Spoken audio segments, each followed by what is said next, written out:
Hello again, it is 8 o'clock. Let's now take a look at what's making news headlines this morning. And for the traffic situation at the Lebombo border post in Mpumalanga, we cross live to Sibongile Mkani-Mpolweni. A very good morning to you, Sibongile. Thank you so much for joining us. What is currently happening at the border post this morning? Good morning, Simpiwe. We are currently at Lebombo, as you said. Traffic is trickling in from Mozambique and into the country. We are told that yesterday just over 10,000 cars passed the border, and from this morning just over 2,000. We understand that the volumes are on the opposite side now.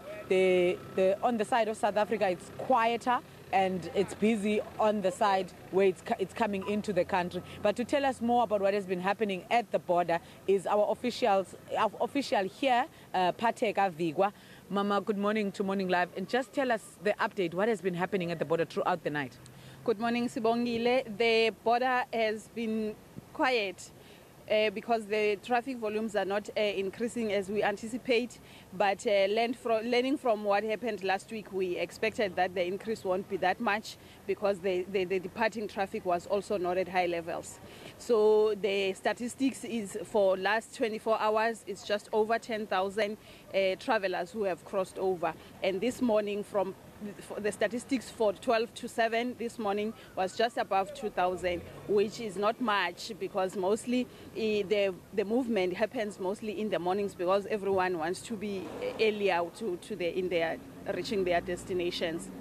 Just a few challenges that you've seen over this past weekend. There was a gentleman with us here now who seems to have crossed from that side. Just tell us about that incident.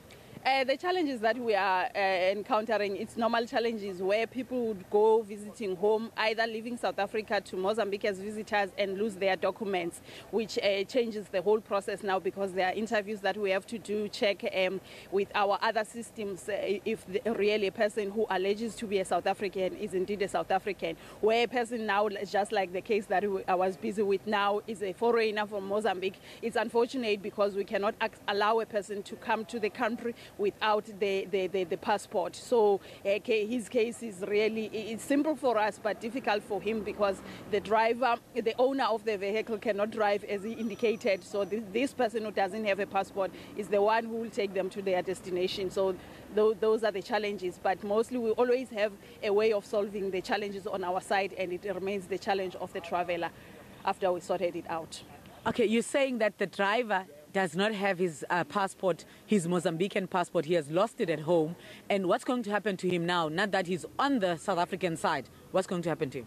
That's the strange part in terms of how did he manage to get to the South African side, but we're not going to start from there. We're going to deal with the work at hand.